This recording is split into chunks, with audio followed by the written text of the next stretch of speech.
বন্ধুরা, বাংলাদেশ সেনাবাহিনীর special force এবং বাংলাদেশ বর্ডার গার্ড বিজিবির জন্য জার্মানির তৈরি অত্যাধুনিক man portable anti tank weapon RGW-19 Matador কেনা হয়েছে।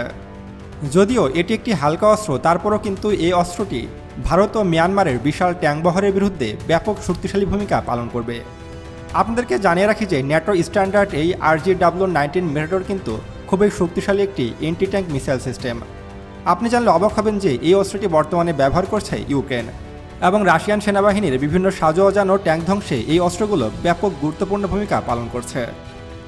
এই ম্যাটাডোর RGW-19 বেশ কিছু বৈশিষ্ট্য রয়েছে, যার কারণে এটি বাংলাদেশ সেনাবাহিনীর জন্য একদম আদর্শ একটি ওয়েপেন। প্রথমত, এটি একটি ন্যাটো স্ট্যান্ডার্ড অস্ত্র, অর্থাৎ এগুলো তৈরি করছে ইউরোপীয় দেশ, তাই এদের কোয়ালিটি নিয়ে কোনো রকম সন্দেহ থাকার কথা নয়। আর এটি 500 মিটারের মধ্যে থাকা যে কোনো কিছুকে ধ্বংস করতে পারে, হোক সেটা শত্রুপক্ষের শক্তিশালী যুদ্ধ ট্যাঙ্ক, সাজোয়াজান কিংবা আর্মড ভেহিকেল, সব কিছুই উড়িয়ে দেওয়ার ক্ষমতা রাখে এই অস্ত্রটি। এবং এটি পিছন দিকে খুবই কম বিস্ফোরণ ঘটায়, ফলে যে কোনো সৈন্যই এটি সহজেই কাঁধে বহন করতে পারে। এবং এর ওজন খুবই কম, মাত্র 9 কেজি ওজন এই ওয়েপন সিস্টেমের, যার ফলে বাংলাদেশ সেনাবাহিনী কিন্তু খুব সহজে কাঁধে বহন করে নিয়ে এটি যে কোনো স্থানে মোতায়েন করতে পারবে এবং শত্রুর বিপক্ষে ব্যবহার করতে পারবে। বিশেষ করে ভারতীয় ও মিয়ানমারের বিশাল ট্যাঙ্ক বহরের বিরুদ্ধে গেরিলা যুদ্ধের জন্য এই অস্ত্রটি খুবই গুরুত্বপূর্ণ। বাংলাদেশ সেনাবাহিনী বর্তমানে কর্নেট ম্যাট্রিক্স M1, HJ-8 এবং HJ-20 মতো ভয়ঙ্কর সব এন্টি ট্যাঙ্ক মিসাইল সিস্টেম ব্যবহার করে থাকে। এরই মাঝে আবার নতুন করে যুক্ত হয়েছে জার্মানির তৈরি RGW-19 মেটাডোর, যেগুলো ন্যাটোর তৈরি, ফলে এগুলো খুবই শক্তিশালী ওয়েপন সিস্টেম।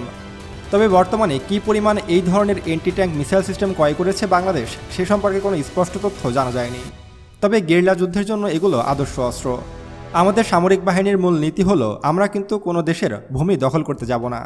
যদি কোনো শত্রুপক্ষ আমাদের ভূমি দখল করতে আসে, তাহলে তাকে উচিত শিক্ষা দেবে বাংলাদেশ সেনাবাহিনী। আর সেক্ষেত্রে এই ধরনের অস্ত্রগুলো গুরুত্বপূর্ণ ভূমিকা পালন করে। এগুলো যেমন দামে সাশ্রয়ী, তেমন ব্যাপক কার্যকরী একটি ওয়েপন। তবে সম্প্রতি গুঞ্জন শোনা যাচ্ছে বাংলাদেশ সেনাবাহিনী নাকি যুক্তরাষ্ট্রের কাছ থেকে javelin anti tank missile system ক্রয় করতে চলেছে, যেগুলো আরও বেশি শক্তিশালী এবং সেগুলোর রেঞ্জও কিন্তু অনেক বেশি। বিশেষ করে যুক্তরাষ্ট্রের তৈরি FGM-148 জ্যাভলিন কিনবে বাংলাদেশ, যেগুলো কিন্তু পৃথিবীর সব থেকে শক্তিশালী এন্টি ট্যাঙ্ক মিসাইল সিস্টেম। আর সেই অস্ত্র দিয়ে কিন্তু শুধুমাত্র শত্রুপক্ষের যুদ্ধ ট্যাঙ্কই নয়, শত্রুপক্ষের নিচ দিয়ে উড়ে যাওয়া অ্যাটাক হেলিকপ্টারকেও ধ্বংস করা যায়। এখন দেখা যাক যে বাংলাদেশ কবে নাগাদ যুক্তরাষ্ট্রের তৈরি javelin anti tank missile system delivery পায়। তবে এই বিষয়ে আপনার মতামত কী, তা অবশ্যই আমাদেরকে কমেন্ট করে জানাবেন। তো আজকে এ পর্যন্তই, দেখা হচ্ছে পরবর্তী ভিডিওতে। আল্লাহ হাফেজ।